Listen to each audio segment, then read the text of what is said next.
I'm gonna explain some stuff that I know and my dad told me. He raised silage for 40 years for dairy cows.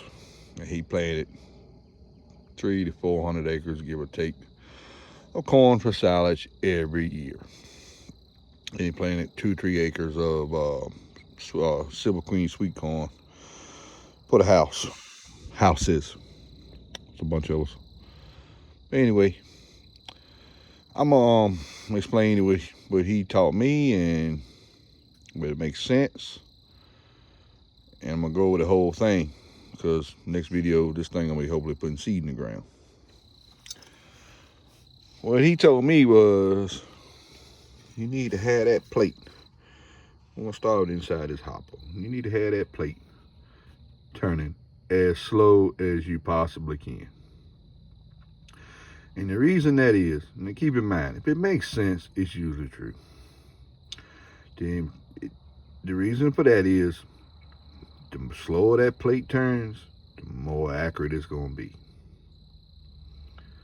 That little mechanism there, that's your little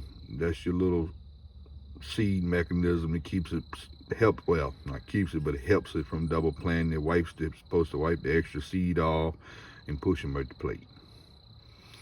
That's how he explained it to me. This needs to turn as slow as possible to get an accurate seed count. Okay.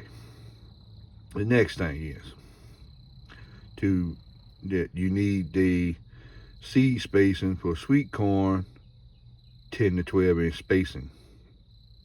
Like tomatoes or any other vegetables, I can think of no vegetables that the manufacturers recommend that you plant. I remember seeing something that was on 6-inch spacing. I want to say it was maybe okra or something like that. But most on field corn that you're gonna combine with a combine for green, 7 to 8 inch spacing, yeah, give or take. I mean, everybody got their own personal preference. Some people might like 8 inches on sweet corn. I don't know. And the silage used to do 4 to 5 inches, I believe. That's what Dad said, 4 to 5 inches on it. And how they will achieve that was speeding and slowing the plate up, and sometimes changing the plate. But we're gonna talk about just sweet corn. 10 to 12 inch spacing, and have that seed plate turning as slow as possible. So this is a CIX 24 plate, I believe.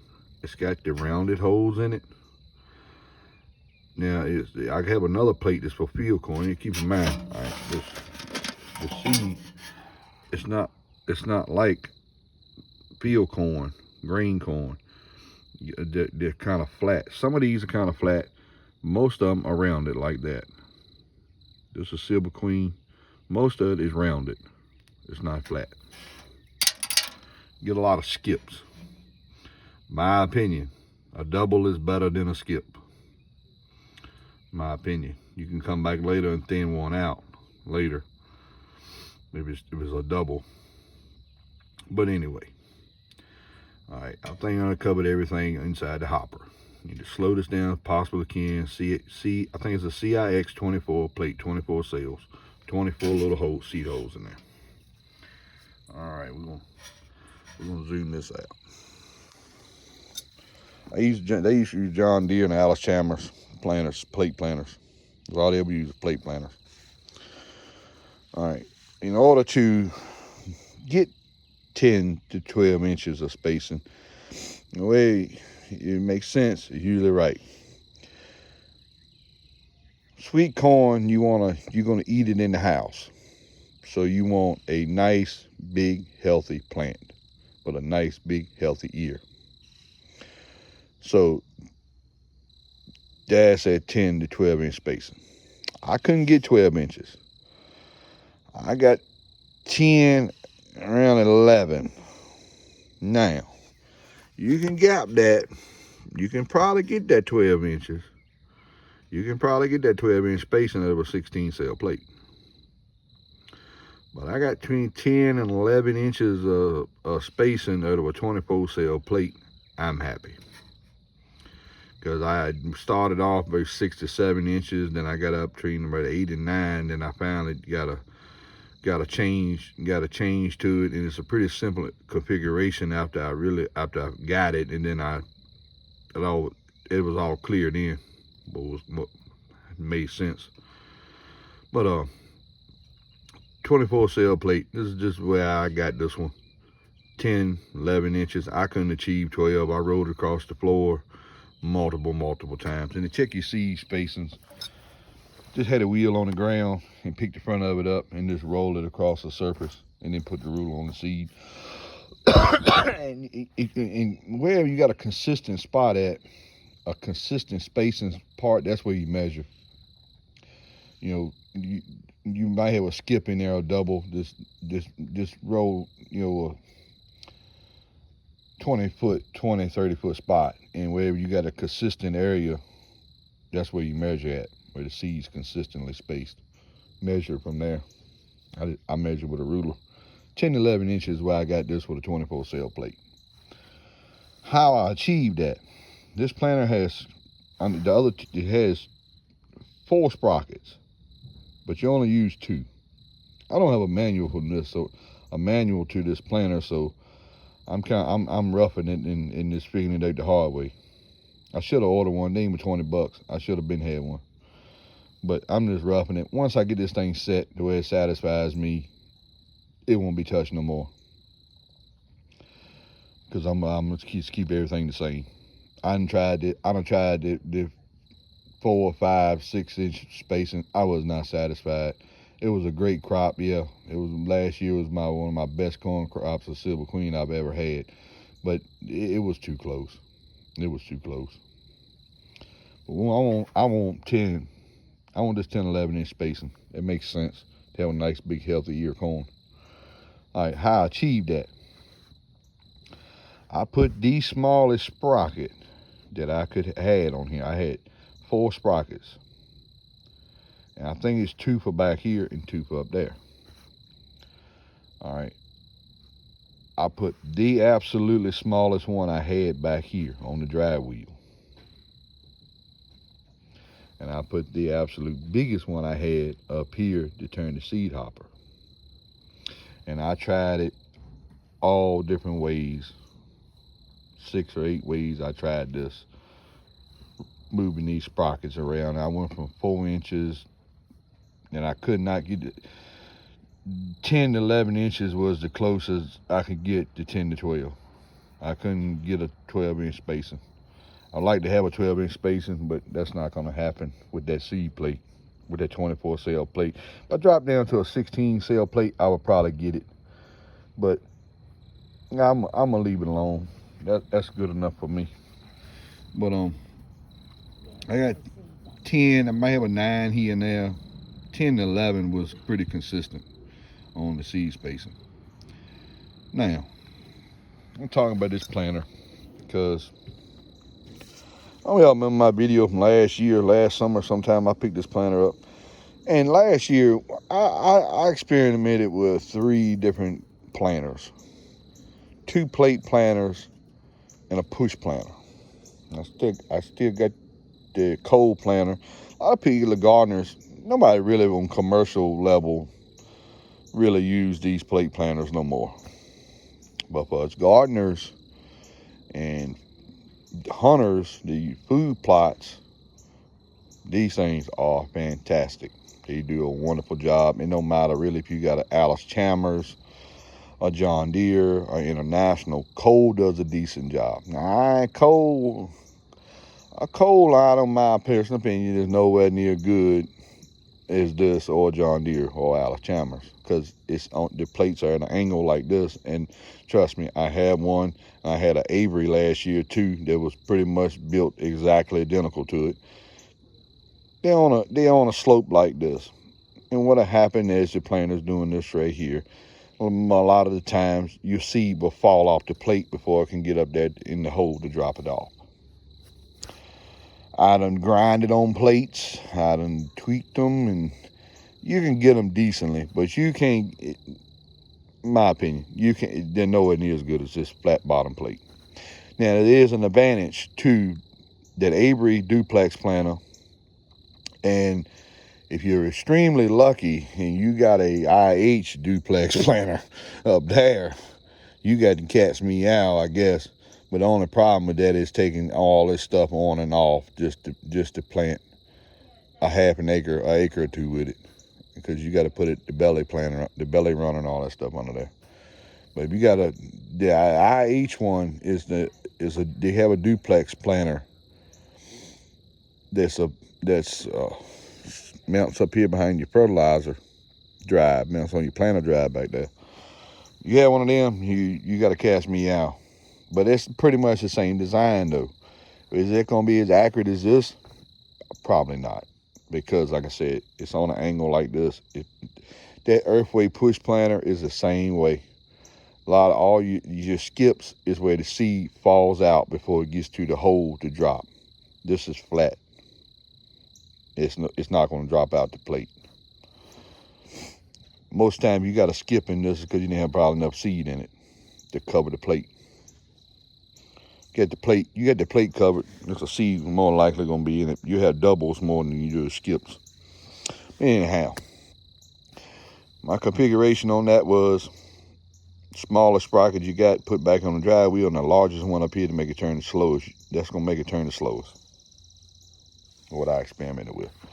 All right, this is a 185 International planter. This is a 2-bar planter. This, I believe, is a no-till planter because it's got spring down pressure back there for the knives, and it's got spring down pressure back here for the wheel, which that's standard on most all of them. But and it's got the actual disc openers instead of the little spade up there, like the 184 had.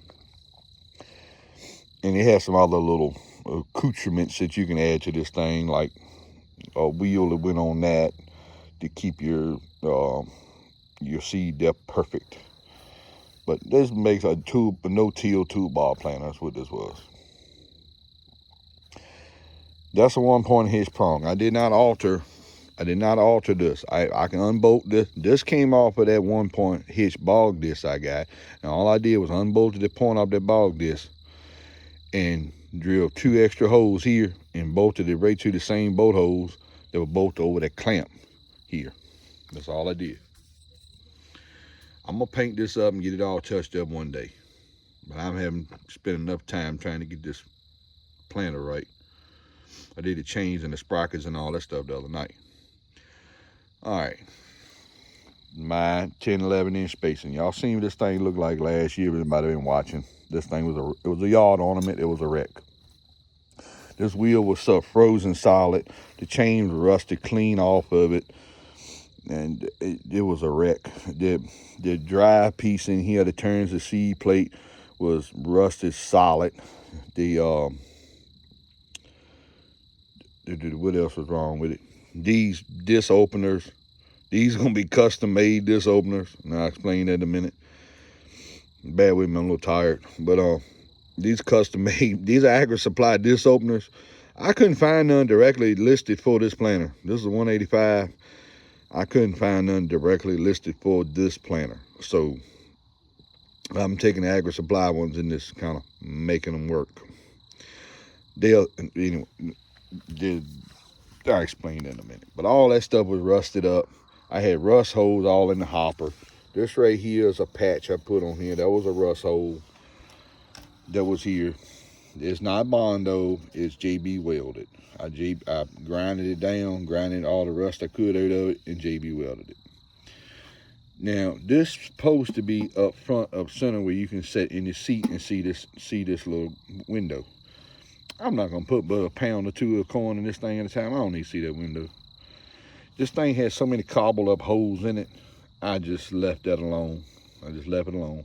These holes and mounting points for this was just cobbled all up.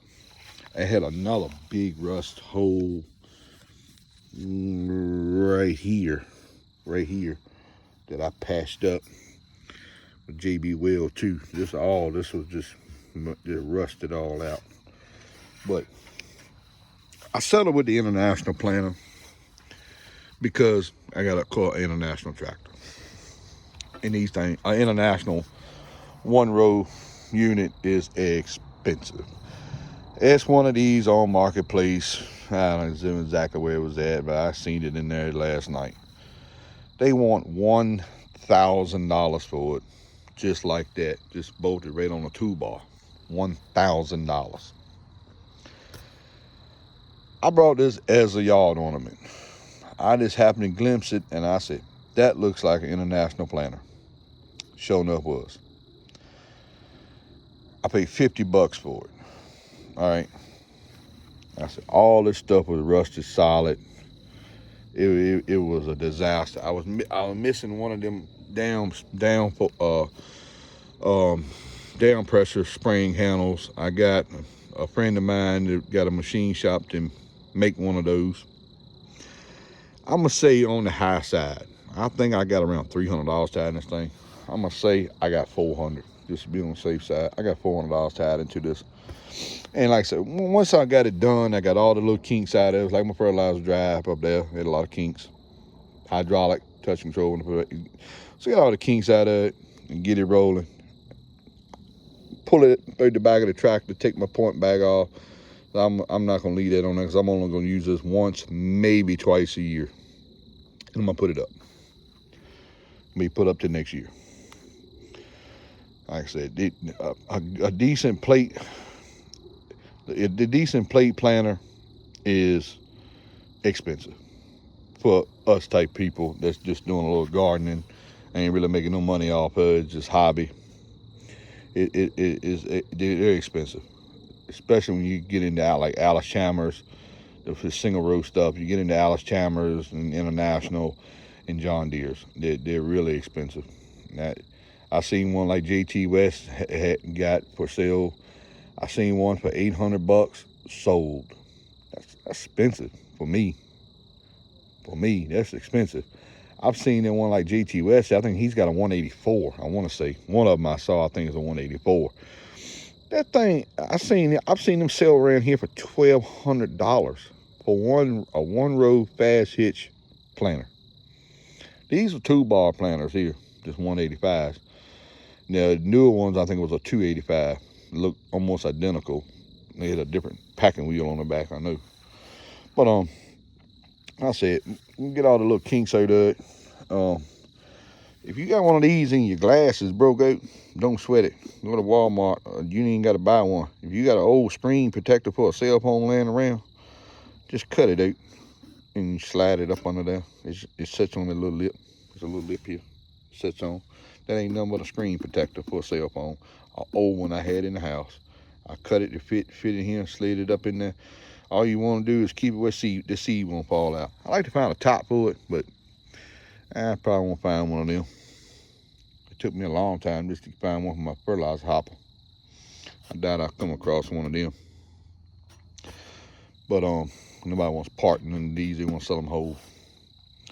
But anyway, we're trying to get the kinks worked out, get these disc openers on there. They don't the disc openers, I looked at, but I didn't see a listing for these. They're supposed to have 12-inch discs on them. The smallest thing Agri Supply had with a complete hub and all with it was 13.5. So cut them down to 12 inches. And this block broke off last year that this boat go in. So I'm trying to make a little axle for that. What I'm trying to do, just have this thing to turn, to open a little trough for the seed to fall in. From the outside, it look good. As long as it plants. I'm going to plant corn. Let me go over the stuff that I know you can plant with these while I'm here. I'm going to plant corn and peas together. That's the thing I did like about the cold planter, which I still have it. The cold planter and the Avery. I had an Avery planter that was duplex. You can keep them separate and put beans or peas or something on one side and your corn on the other side. And I like planting them together because the peas and the beans will run up the corn stalks, and when you go to pick your peas and beans, just pick them right up the corn stalk. Pick them right up the corn stalk. I'm only gonna plant black-eyed peas this year. I'm not messing with no butter beans. You got a butter bean plate. JT West, he planted butter beans. I came over, saw the plate he had. He got it. There's a plate there for butter beans, for peanuts, all different types of corn. You can put you plant get a sunflower plate. You can get milo, which is sorghum. Um, I've seen them. I've seen cantaloupe or something other. I might have this mixed up with the cold. I got a whole wad of cold plates in there. But anyway, I'm gonna cut this off. We got over 20 minutes into the video. And just like I said, I just unbolted this off that bog disc, drilled 2 holes in it, bolted right to it, stuck it in the back of the tractor. I'm only gonna use it once, maybe twice a year. I might plant some black-eyed peas for the deer in July or August after the corn's gone. I'll probably do that. I'll use it a second time maybe. But that's it. It won't be used once. 2 times is all it's gonna be used and be put back in the building the next year. So I'm gonna put my point back on my bog disc because that way I can keep it 1 point in a 2-bar. If I ever want to construct a 2-bar and do 2 rows at a time, maybe. I don't know if I run across another one for $50. But anyhow, like I said, that's the 185 planter. Go over there, how to go over what I know about it and what I done learned from me and my dad with these plates and seed spacings and everything else. Thanks for watching, like and subscribe.